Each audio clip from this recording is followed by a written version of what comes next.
Xin chào tất cả các bạn. Hôm nay mình sẽ hướng dẫn các bạn cách làm thế nào để kết nối Wi-Fi cho máy tính. Thì để kết nối Wi-Fi cho máy tính thì đầu tiên chúng ta sẽ cần phải có một cái bộ phát Wi-Fi. Bộ phát Wi-Fi này được cung cấp bởi nhà mạng. Thì bộ phát Wi-Fi này sẽ cung cấp thông tin cho chúng ta bao gồm user và bao gồm mật khẩu.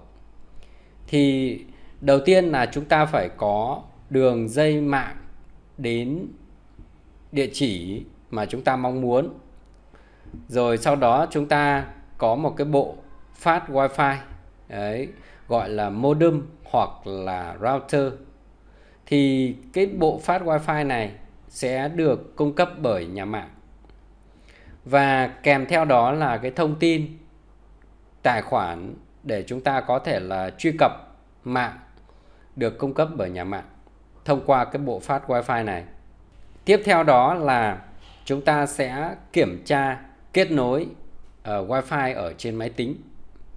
Thế thì chúng ta sẽ kết nối Wi-Fi ở trên máy tính bằng cách nào? Để đảm bảo là máy tính của chúng ta kết nối được vào cái mạng Wi-Fi thì chúng ta phải kiểm tra máy tính của chúng ta đang ở chế độ có thể là kết nối được mạng Wi-Fi.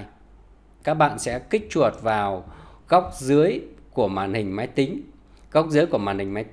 Sau đó nếu trường hợp máy tính của chúng ta chưa kết nối Wi-Fi thì tại cái biểu tượng Wi-Fi như chúng ta thấy thì sẽ xuất hiện một cái quả cầu. Đấy, thì chúng ta sẽ chuột phải vào cái quả cầu đó. Sau đó chúng ta sẽ chọn là Open Network Internet Setting. Chúng ta bấm vào, kích chuột vào lựa chọn là Open Network Internet Setting. Sau đó các bạn sẽ chọn vào cái biểu tượng Wi-Fi. Nếu trường hợp mà chúng ta đang kết nối Wi-Fi rồi thì cái chỗ biểu tượng Wi-Fi này sẽ hiện là màu xanh như vậy. Còn nếu trường hợp mà chúng ta chưa bật Wi-Fi lên thì cái biểu tượng chỗ này nó sẽ là màu đen như thế này với chữ off, đúng không ạ? On là mở và off là tắt, đúng không ạ? Thì chúng ta cần phải mở lên bằng cách là chúng ta sẽ gạt cái nút tròn này sang bên phải như thế này và để chúng ta kích hoạt chế độ để kết nối Wi-Fi lên. Sau khi mà chúng ta đã gạt cái nút để chúng ta mở chế độ kích hoạt Wi-Fi lên thì chúng ta sẽ tiến hành là chúng ta sẽ kiểm tra ở phía góc dưới này và chúng ta có thể thấy được những cái mạng Wi-Fi mà máy tính của chúng ta có thể tìm thấy bằng cách các bạn có thể là bấm vào Show Available Network. Các bạn có thể bấm vào đây. Thì khi các bạn bấm vào Show Available Network thì các bạn quan sát ở phía góc dưới bên phải của màn hình máy tính. Các bạn sẽ thấy là có rất nhiều mạng Wi-Fi đang hiện ở đây, đúng không ạ?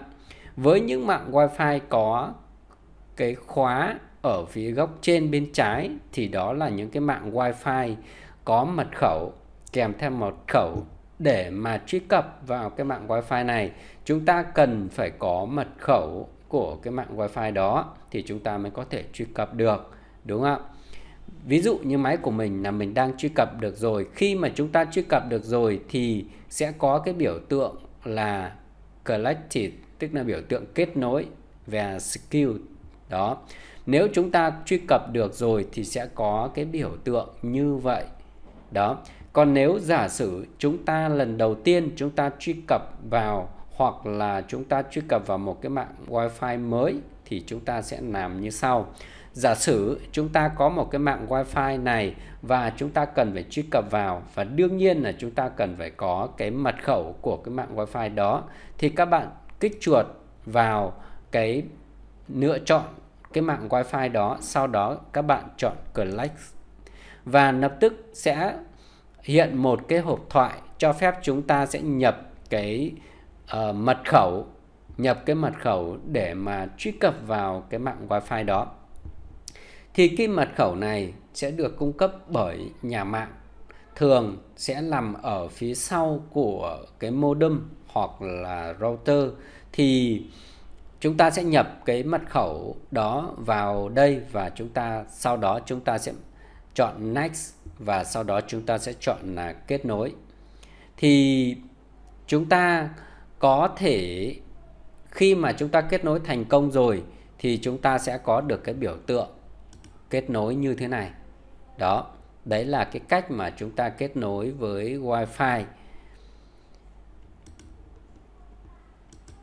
Rồi, tiếp theo là sau khi mà chúng ta đã kết nối được với Wi-Fi rồi, chúng ta bảo đảm rằng là cái mạng của chúng ta đã hoạt động được rồi thì chúng ta có thể là vào thử một cái trang web nào đó để chúng ta kiểm tra xem chúng ta kết nối đã thành công hay chưa. Thì đơn giản thôi, để vào một cái trang web thì chúng ta sẽ mở một cái trình duyệt web lên. Ví dụ như là mình sẽ mở một cái trình duyệt web của Google lên. Chúng ta click đúp chuột vào cái trình duyệt web của chúng ta. Sau đó là chúng ta mở một cái trình duyệt web lên và sau đó chúng ta sẽ thử đăng nhập vào một cái website nào đó. Thì chúng ta sẽ kiểm tra, nếu trường hợp mà chúng ta vào được trang web đó có nghĩa là chúng ta đã kết nối thành công. Đương nhiên là khi mà chúng ta kết nối thành công là chúng ta cũng có thể nhìn được cái biểu tượng Wi-Fi như thế này. Nhưng để bảo đảm chắc chắn rằng chúng ta đã kết nối thành công thì chúng ta có thể kiểm tra thử bằng cách truy cập vào một cái trang web nào đó. Ví dụ bây giờ mình sẽ truy cập vào một cái trang web, giả sử như là trang web là cà phê F, Enter.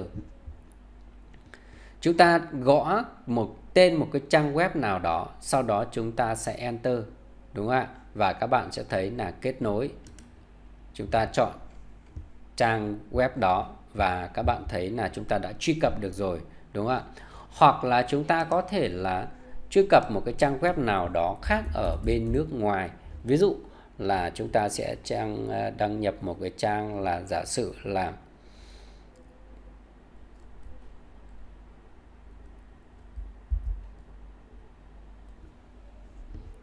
chúng ta đăng nhập vào một cái trang giả sử là Duolingo. Để chúng ta chọn Duolingo. Đó, sau đó chúng ta sẽ chọn vào cái trang web đó. Như vậy là chúng ta đã đăng nhập được vào, tức là chúng ta truy cập được vào cái trang web đó. Điều đó có nghĩa là chúng ta đã kết nối thành công với Wi-Fi của chúng ta rồi. Và chúng ta có thể kiểm tra tốc độ cái Wi-Fi của chúng ta được bằng cách là các bạn sẽ truy cập vào trang Speedtest.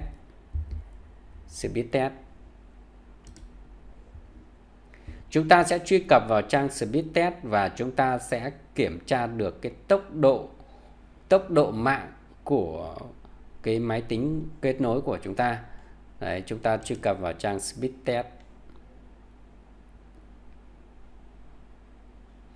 Rồi, thế thì để kiểm tra được cái tốc độ mạng của chúng ta thì chúng ta sẽ chọn Go. Chúng ta chọn Go.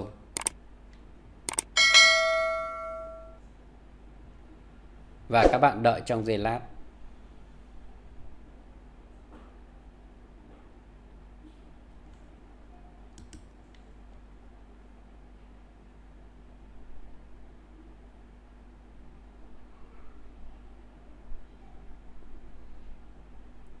Rồi, như các bạn thấy tốc độ download là 49 MB, đúng không ạ?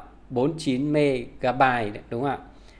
Và bây giờ là kết quả của tốc độ upload. Đấy, thì chúng ta sẽ kiểm tra là upload tốc độ là 44,72 MB, đúng không ạ? Đó. Thế đây là cái cách mà chúng ta đã kết nối, làm thế nào để kết nối Wi-Fi với máy tính và chúng ta có thể kiểm tra được tốc độ kết nối máy tính của chúng ta thông qua website Speedtest. Mình là Mr. Cảnh Excel. Cảm ơn các bạn đã theo dõi và đừng quên đăng ký kênh để cập nhật những cái video mới nhất mình chia sẻ trên đây. Xin chào và hẹn gặp lại các bạn ở những cái video tiếp theo.